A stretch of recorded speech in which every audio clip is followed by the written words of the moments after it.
Once upon a time there was a small but busy harbour that was run by several engines. These engines were very different from what engines usually look like. They were made of wood, had box-like shapes, and had metal plates covering their wheels. They were known as tram engines. One of these engines was called Toby. He was among the younger engines at the harbour, but had grown popular with the crews and workers. He had a big heart, was kind to everyone, and kept the trucks in order. He was a joy to be around. Unfortunately, there was another tram engine that could be seen as quite the opposite. His name was Rodger. He was much older than Toby, yet somehow far less mature. Always rude and impatient, showed very little respect to anyone. Furthermore, he had a very large ego, always bragging about his apparent strength, and that no one was as reliable as him. Just how an engine with such an attitude came to be, no one will ever know. One day, Toby had returned from the quay after leaving some vans near a ship to be loaded. He was looking forward to a peaceful rest in the shed, only to groan in dismay as he could hear the familiar, angry shouting of Rodger. It would seem he was becoming rather heated with someone. That someone, as Toby found out, was a very peculiar-looking coach. She had brown paintwork and had 2 balconies at both ends. Toby had never seen a coach quite like this, but this wasn't the time to dwell on it. If I'm to run that line, I want a proper coach. Something like you would only ruin my image. Bold of you to assume the line would want such a grubby, selfish brat heading the trains. Selfish? Is wanting to be the best and a hard worker selfish? I know this harbour and its track more than any other engine. What more do I need to give? Some basic manners for a start. Toby chuffed alongside Rodger, wheezing angrily. You claim to be a hard worker, yet here you are throwing insults at a newcomer. Unbelievable. I was merely telling this wretched thing that... I don't want to hear it. Now be off with you. Those stone trucks that just came in need to be by the quay now. And you know full well that that's your responsibility. Rodger gritted his teeth, but said no more, as he puffed furiously away. I'm terribly sorry about him. He's been a bad apple in the harbour for years now. Oh, that's all right. Thank you for sticking up for me. What is your name? Oh, my name's Toby. And you are? Henrietta. It's nice to meet you, Toby. A warm smile appeared on Toby's face. He could tell Henrietta was a pleasant sort, and he forgot to be cross. What brings you here, Henrietta? We don't usually have coaches around the harbour. Oh, I've just been moved here to act as a works coach for a while. There's a tramway being constructed not far from here. I'm going to be its primary coach. Oh, I know what you mean. Some of the workmen once brought it up here. Must be quite an honour. Oh, indeed. It's a lovely line, too. I was shown pictures of it when I was being built.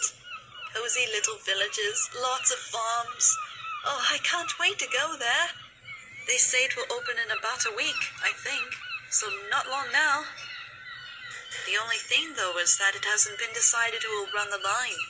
I recall hearing an engine from this harbour will be selected, but I don't know who. Oh, let me guess. Rodger thinks he'll be selected. Exactly. But he doesn't want me on the line. Very disgraceful, if you ask me. Toby couldn't agree more.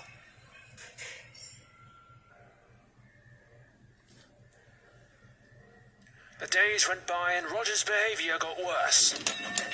Every chance he got, he would brag on and on about how he was the only one worthy to run the tramway. The other tram engines ignored him, of course, as they always did, but Rodger didn't seem to notice or care. Perhaps if he had a better attitude or wasn't so careless, that tramway might have been his. On one very fateful day, the harbour master was called to inspect one of the cranes. She seemed to have some mechanical issues. She could still be operated and do the work required, but all the same, certain precautions would have to be put in place. The harbour master addressed the engines. I've arranged for the crane to be repaired within the next few days. Until then, unless you're required to do so, keep a good distance from her, just in case. The engines understood the dangers and listened carefully, all except Rodger. Toby looked over to him as the harbour master left. Were you paying attention, Rodger? Keep a distance from that crane. Yeah, I know what I'm doing. With that grumpy response given, Rodger huffed away. The morning and afternoon were uneventful, but it was when evening approached that trouble arose. A ship came into port, and among its cargo was a large heavy crate. The crane set to work, lifting the crate from the ship and slowly turned around to lower it onto the quay. Then it happened. The crane jolted and stuttered. It struggled to gain control. A workman shouted a warning, and every person and engine ensured they were at a safe distance. Suddenly, round a corner came Rodger, pulling some empty trucks and approaching the line next to the crane. He paid no attention to the danger above. Rodger, what are you doing? Get out of there! What are you on about? Can't you see I'm busy? Then Rodger stopped and looked up. The crate was directly above him. Realizing the danger, both driver and fireman jumped out of the cab and ran as far away as possible. They were just in time, as the crane arm lost control and the crate shot down.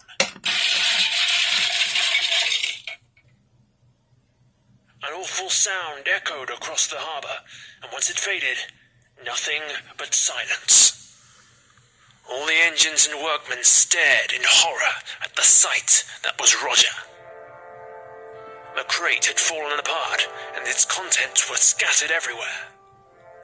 But as for Rodger himself, his roof bent downwards, the wood on his side splintered, and the entire inside of his body was crushed.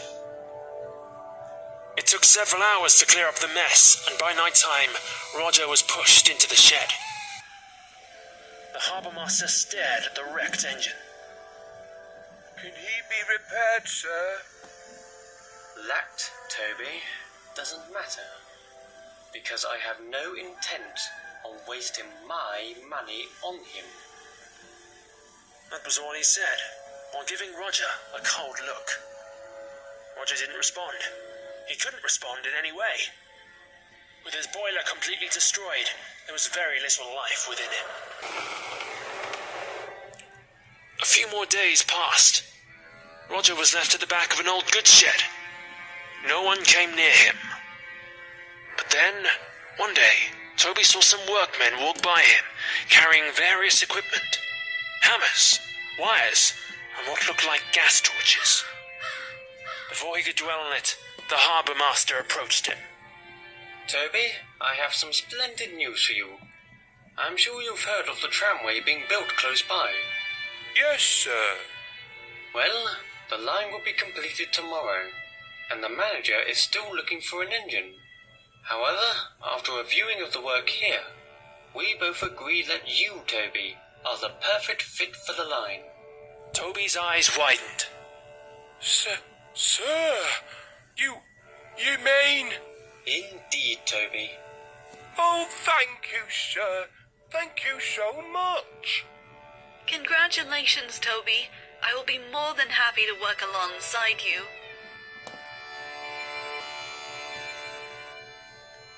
So, later that day, with clean paintwork and brass shining like gold, Toby puffed out of the harbour with his faithful coach behind him. The other tram engines rang their bells with pride. They knew they would miss him, but they were happy for him. As Toby passed the goods shed, he couldn't help but notice a flat truck standing outside. Upon it laid a jumbled pile of objects, wooden planks, cowcatchers, side plates, and various other parts that once belonged to an engine. Toby couldn't help but sigh. He did try to warn Rodger, but he let his arrogance and incompetence get the better of him.